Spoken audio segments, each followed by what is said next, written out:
नमस्ते मुलांनो. मी आधी जो कहाणी लेखनाचा व्हिडिओ तुम्हाला टाकलेला आहे त्याच्यामध्ये एक मुद्दा सांगायचा राहून गेला जो आता सांगतेय. कहाणी लेखन करत असताना त्याची भाषा ही भूतकाळी असावी, म्हणजे पास्ट टेन्स मध्ये तुम्ही ती कहाणी लिहिली पाहिजे. आता निबंधाची वेगळी वही तुम्ही 100 पाने करणार आहात. त्याच्यात ते दिलेले सगळे निबंधांचे विषय आणि त्याच्यानंतर ही कहाणी लिहायची आहे. आता फर्स्ट टर्म पुरतं आपण एवढं घेणार आहोत. त्याच्यानंतर आपण पुस्तक सुरू करणार आहोत. पण त्याआधी इथे पहा, वर्गपाठामध्ये म्हणजे क्लासवर्क मध्ये तुम्हाला या गोष्टी लिहायच्या आहेत. आठवड्याचे 7 वार, इंग्रजी महिने 12, यानंतर मराठी महिने आणि सण आणि आपले नातेवाईक. या सगळ्या गोष्टी तुम्हाला वर्गपाठाच्या वहीमध्ये क्लासवर्कमध्ये याच्यासाठी लिहायच्या आहेत की या सगळ्या गोष्टी आपल्याला निबंध लेखनामध्ये, कहाणी लेखनामध्ये, पत्र लेखनामध्ये, असं उपयोजित लेखनामध्ये सतत वापराव्या लागतात. तेव्हा त्या तुम्हाला शुद्ध रूपात लिहिता आल्या पाहिजेत आणि पाठ असल्या पाहिजेत. याच्यासाठी म्हणून आधी या गोष्टी लिहायच्या आहेत. आता आपण पुस्तकाला सुरुवात करत आहोत.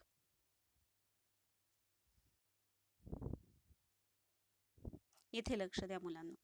मराठी अक्षर भारती इयत्ता 9वी. आधी पुस्तकाचं नाव वाचन पाठ असं असायचं. आता मात्र पुस्तकाचं नाव करण्यात आलेलं आहे अक्षर भारती.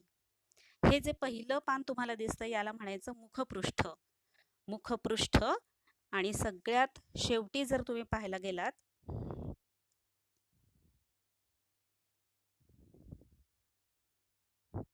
तर या शेवटच्या पानाला म्हणायचं मलपृष्ठ.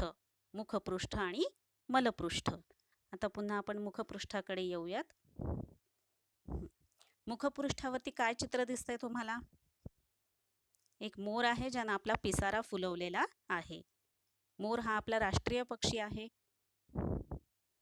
त्याच्यावरती जे विविध रंग तुम्हाला दिसत आहेत त्याप्रमाणे या पुस्तकामध्ये सुद्धा विविध रंगी आपल्याला पाठ आहेत, कविता आहेत, स्थूल वाचन आहे, त्यांचा अभ्यास आपल्याला करायचा आहे.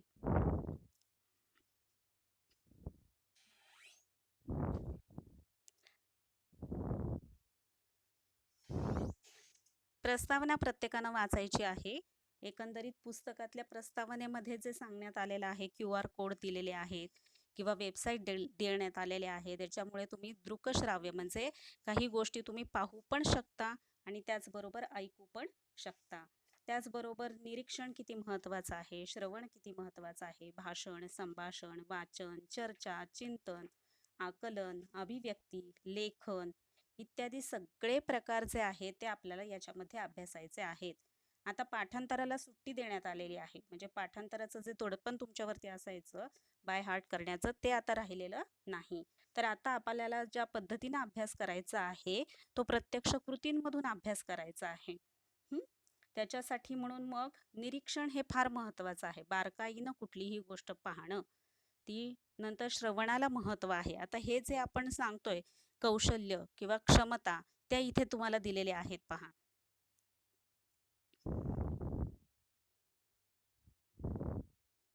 क्षमता म्हणजे ॲबिलिटी. सगळ्यात पहिल्यांदा देण्यात आलेलं आहे श्रवण. तर श्रवण करणं हे फार महत्त्वाचं आहे. एक उत्तम श्रोता विद्यार्थ्यांना असणं फार महत्त्वाचं आहे. त्याच्यामुळे मग जेवढं तुम्हाला जे काही बोलायचं असेल, चांगलं वक्ता व्हायचं असेल, चांगलं लेखन करायचं असेल तर त्याआधी तुम्ही चांगला श्रोता असणं म्हणजे चांगलं श्रवण करणं गरजेचं आहे. त्याच्यानंतर दिलेले भाषण आणि संभाषण. बोलणाऱ्याची आंबाडी देखील विकली जाते, पण न बोलणाऱ्याचे चांगल्या प्रतीचे गहू असतील तर ते सुद्धा विकले जात नाहीत. त्याच्यामुळे भाषणाचं कौशल्य आपल्याकडे असणं फार महत्त्वाचं आहे. चांगलं बोलता येणं फार गरजेचं आहे आणि याच्यासाठी म्हणून भाषण कौशल्य आणि संभाषण कौशल्य हे आपल्याला चांगल्या प्रकारे जमलं पाहिजे. त्यानंतर वाचन.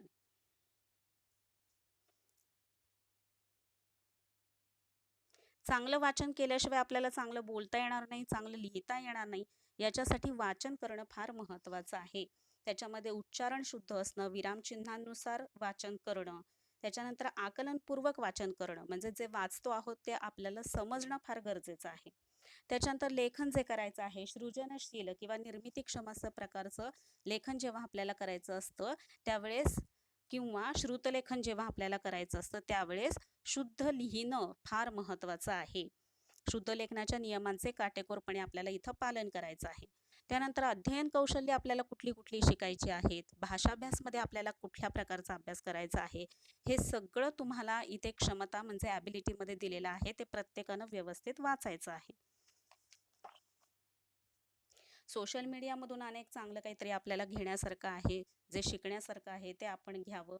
त्याच्यानंतर आपल्याला जे अनुभव येतील, जे काही आपण वाचन करू, जे काही आपण निरीक्षण करू, त्याचं कथन आपल्याला करता आलं पाहिजे, सांगता आलं पाहिजे. म्हणून पालकांबरोबर, शिक्षकांबरोबर, तुमच्या मित्रांमध्ये, मैत्रिणींमध्ये चर्चा होणं गरजेचं आहे. तर वारंवार हे तुम्ही जर करत राहिलात तर अनेक गोष्टी तुमच्या लक्षातही राहतात आणि त्याचबरोबर तुमचं संभाषण कौशल्य वाढतं आणि त्याचबरोबर तुम्ही लेखनसुद्धा चांगलं करू शकता.